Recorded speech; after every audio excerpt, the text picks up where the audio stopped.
এক গ্লাস জলের ওজন কত? আজ আমি তোমাদের সুষমার নতুন গল্প নিয়ে হাজির হয়েছি। একজন মনোবিজ্ঞানী স্ট্রেস ম্যানেজমেন্ট পড়ানোর সময় রুমের চারপাশে হাঁটতে হাঁটতে এক সময় ছাত্রদের সামনে এক গ্লাস জল উপরে করে তুলে ধরলেন।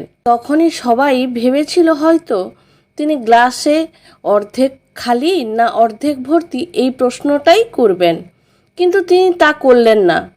তিনি হাসি মুখে প্রশ্ন করলেন, এই এক গ্লাস জল কত ভারী? আসলো 8 আউন্স থেকে 20 আউন্সের ভেতর। তিনি বললেন, এর আসল ওজন এখানে কোনো ব্যাপার না, ব্যাপার হলো আমরা এটাকে কতক্ষণ ধরে রাখছি, ওজনটাও তার উপর নির্ভর করছে।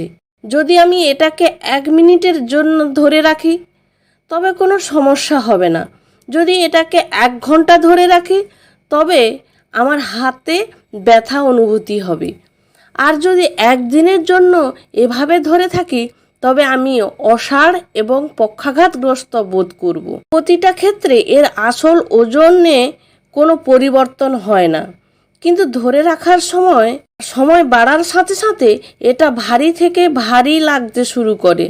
তিনি আরও বিশদে গিয়ে বললেন, আমাদের জীবনের চাপ এবং উদ্বেগগুলো এই গ্লাসের জলের মতো, যা নিয়ে কিছুক্ষণ ভাবলে তেমন কোনো কিছু হবে না, কিন্তু এই চাপ আর উদ্বেগ যদি আমরা সারাদিনের জন্য ধরে রাখি, মনে রাখি, তবে তা আমাদের কোনো কিছু করার সামর্থ্যটা কেড়ে নিতে পারে। তাই চাপ কখনো সকাল থেকে সন্ধ্যা পর্যন্ত টানতে যাবে না, এটা সব সময় ছেড়ে দিতে হবে, অর্থাৎ গ্লাস নামিয়ে রাখতে হবে মনে করি।